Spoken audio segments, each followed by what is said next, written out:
Plant tissues. We all know that plants are also living beings like us. They respire, prepare food, and have unlimited growth throughout life. So, how do they perform all these functions? Plants are composed of three major organ groups: roots, stems, and leaves. These organs are made up of various tissues that perform these functions.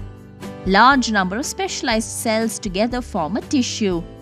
Plant tissues are characterized and classified according to their structure and function. The two basic types are the meristematic and permanent tissues. Let us first look at the meristematic tissue. It is the meristematic tissues that help in the growth of a plant as they have the ability to divide themselves. Their cells are similar, generally small, enclosed within thin walls and a cubicle.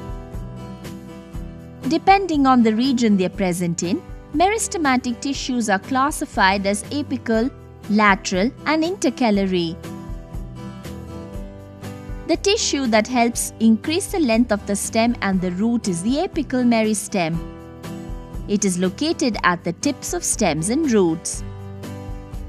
Which tissue then helps in increasing the diameter of the plant body? It is a lateral meristem located at the lateral position of the stem or the root. How then do the leaves and the branches grow? It is the intercalary meristem that facilitates the growth of leaves and branches. In grass, these generate the parts removed by the grazing herbivores. It is located at the base of the nodes, internodes, and on leaf bases. We now know how a plant develops its roots, stem, leaves, and branches. Now, let's find out which type of tissues help plants to obtain necessary nutrition and support. It is the permanent tissues that help in transport, preparation of food, and provide support for the plants. Permanent tissues are none other than meristematic tissues that mature and become differentiated to form different types of tissues. Based on the similarity of the cells, permanent tissues are classified into simple, permanent, and complex permanent tissues.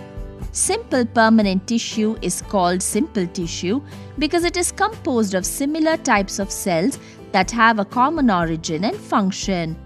Based on the function, they are further classified into parenchyma, collenchyma, and sclerenchyma. The parenchyma tissues are oval-shaped cells with thin cell walls and have extensive spaces between the cells. They aid in photosynthesis, storage, and also help aquatic plants to float. They are composed of living cells found in roots, stems, leaves, and flowers. The collenchyma tissues are composed of living, elongated cells. They provide elasticity, mechanical support, and tensile strength to the plant body. They are found mainly in the cortex of stems and leaves. The sclerenchyma tissues are dead cells having extremely thick cell walls containing lignin. They protect the plants. This tissue is present in stems, leaves, and in the hard covering of seeds and nuts. We'll now move on to the second type of permanent tissue, the complex permanent tissues. As the name indicates, complex permanent tissues consist of more than one type of cell. They are classified into xylem and phloem. Xylem is a complex tissue consisting of tracheids, vessels, xylem parenchyma, and xylem fibers. It transports water and minerals as raw materials from the roots to the other plant parts. Phloem consists of sieve tubes, companion cells, phloem fiber, and phloem parenchyma, which transports prepared food from leaves to the other parts of the plant.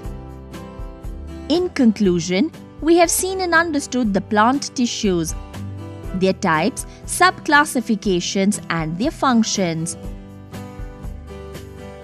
Things to remember: plant tissues are basically classified into meristematic and permanent tissues.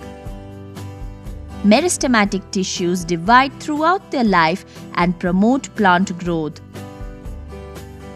Permanent tissues are divided from meristematic tissues and facilitate transport, preparation of food, and provide support to plants.